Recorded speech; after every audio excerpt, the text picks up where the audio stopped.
ರಾಜ್ಯದಲ್ಲಿ ಕಾಂಗ್ರೆಸ್ ತುಷ್ಟೀಕರಣ ಜಾಸ್ತಿ ಆಗಿದೆ ಅಂತ ಜಗದೀಶ್ ಶೆಟ್ಟರ್ ವಾಗ್ದಾಳಿ ಮಾಡಿದ್ದಾರೆ. ರಾಜ್ಯ ಸರ್ಕಾರದ ವಿರುದ್ಧ ಈ ಮೂಲಕ ಹರಿಹಾಯ್ದಿದ್ದಾರೆ. ನಾಗಮಂಗಲ ಕೋಮು ಗಲಭೆಯಲ್ಲಿ ಸರ್ಕಾರದ ಕ್ರಮವೇ ಹೇಳುತ್ತೆ ಅಂತ ಹೇಳಿದ್ದಾರೆ.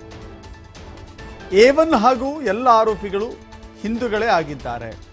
ಈ ಗಲಭೆಗೆ ಮುಖ್ಯ ಕಾರಣ ಕಾಂಗ್ರೆಸ್ ಸರ್ಕಾರದ ತುಷ್ಟೀಕರಣ ನೀತಿ ಅಂತ ಹೇಳಿ ವಾಗ್ದಾಳಿ ಮಾಡಿದ್ದಾರೆ ಸಂಸದ ಜಗದೀಶ್ ಶೆಟ್ಟರ್. ಮುನಿರತ್ನ ಬಂಧನದಿಂದ ದ್ವೇಷದ ರಾಜಕಾರಣ ಎಷ್ಟಿದೆ ಅನ್ನೋದು ಗೊತ್ತಾಗುತ್ತೆ.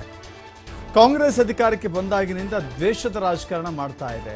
ಈಗಾಗಲೇ ಶಾಸಕ ಮುನಿರತ್ನ ಪ್ರಕರಣದ ಬಗ್ಗೆ ಮಾತನಾಡಿದ್ದಾರೆ. ದ್ವೇಷ ರಾಜಕಾರಣಕ್ಕಾಗಿ ಮುನಿರತ್ನ ಅವರನ್ನ ಬಂಧನ ಮಾಡಲಾಗಿದೆ ಅಂತ ಹೇಳಿ ಕಿಡಿಕಾರಿದ್ದಾರೆ ಮಾಜಿ ಸಿಎಂ ಹಾಲಿ ಸಂಸದ ಜಗದೀಶ್ ಶೆಟ್ಟರ್.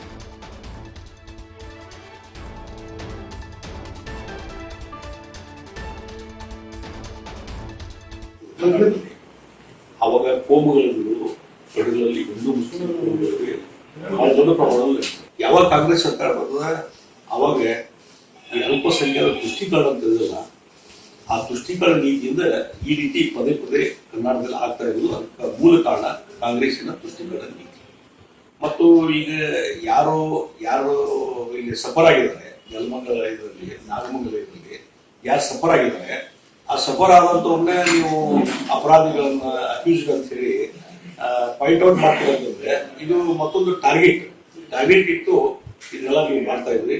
ಅದಕ್ಕಾಗಿ ಇವತ್ತು ಕಾಂಗ್ರೆಸ್ ಸರ್ಕಾರ ಇದುವರೆಗೂ ಕರ್ನಾಟಕದಲ್ಲಿ ಶಾಂತಿ ನೆಲೆನಿಲ್ಲ, ಪ್ರಾಮಾಣಿಕವಾಗಿ ಇಂಪಾರ್ಷಿಯಲ್ ಆಗಿ ನೀವು ಕಾನೂನು ಕ್ರಮ ಕೈಗೊಳ್ಬೇಕಾಗ್ತದೆ. ಈ ರೀತಿ ಒನ್ ಸೈಡೆಡ್ ನೀವು ಮಾಡೋದ್ರಿಂದ ಇವತ್ತು ದೊಡ್ಡ ಜನಾಂಗ ಇವತ್ತು ನಿಮ್ಮ ವಿರುದ್ಧ ದಂಗೆ ಇರುವಂತದ್ದು ಪರಿಸ್ಥಿತಿ ನಿರ್ಮಾಣ. ಈಗ ಅವರು ಸ್ಟೇಟ್ಮೆಂಟ್ ಕೊಟ್ಟಿದ್ದಾರೆ, ಏನಂತ ಇದು ನಂದಲ್ಲ ಅನ್ನುವಂಥದ್ದು, ನಾನು ಹೇಳಿಕೆ ಕೊಟ್ಟಿಲ್ಲ ಆ ರೀತಿ ಅನ್ನುವಂಥದ್ದು ಅವರು ಸ್ಟೇಟ್ಮೆಂಟ್ ಕೊಟ್ಟಿದ್ದಾರೆ. ಇದನ್ನು ಕೌಂಟರ್ ಚೆಕ್ ಆಗಬೇಕು. ಮತ್ತು ಅವ್ರು ತಪ್ಪು ಮಾಡಿದ್ರೆ ಅದು ಕಾನೂನು ಪ್ರಕಾರ ಏನು ಕ್ರಮ ಕೈಗೊಳ್ಳಬೇಕು ಹಾಗೆ ಕಾಂಗ್ರೆಸ್ ಅವರು ಟಾರ್ಗೆಟ್ ಇಟ್ಟು ನನ್ನ ಬಲಿಪಶು ಮಾಡ್ತಾ ಇದ್ದಾರೆ ಅನ್ನುವಂಥ ಮಾತನ್ನು ನಾವು ನಿರಂತರ ಹೇಳಿದ್ದಾರೆ. ಅದಕ್ಕಾಗಿ ಇದ್ರ ಬಗ್ಗೆ ಇನ್ವೆಸ್ಟಿಗೇಷನ್ ಆಗಲಿ, ವೆರಿಫಿಕೇಶನ್ ಆಗಲಿ, ತರೋ ಇನ್ಸ್ಪೆಕ್ಷನ್ ಆದ್ಮೇಲೆ ಎಲ್ಲ ಇನ್ವೆಸ್ಟಿಗೇಷನ್ ಆದ್ಮೇಲೆ ಎಲ್ಲ ಗೊತ್ತಾಗ. ಕಾಂಗ್ರೆಸ್ ಸರ್ಕಾರ ಯಾವಾಗ ಕೊಟ್ಟು ಅವಾಗ ಕೋಮುಗಳು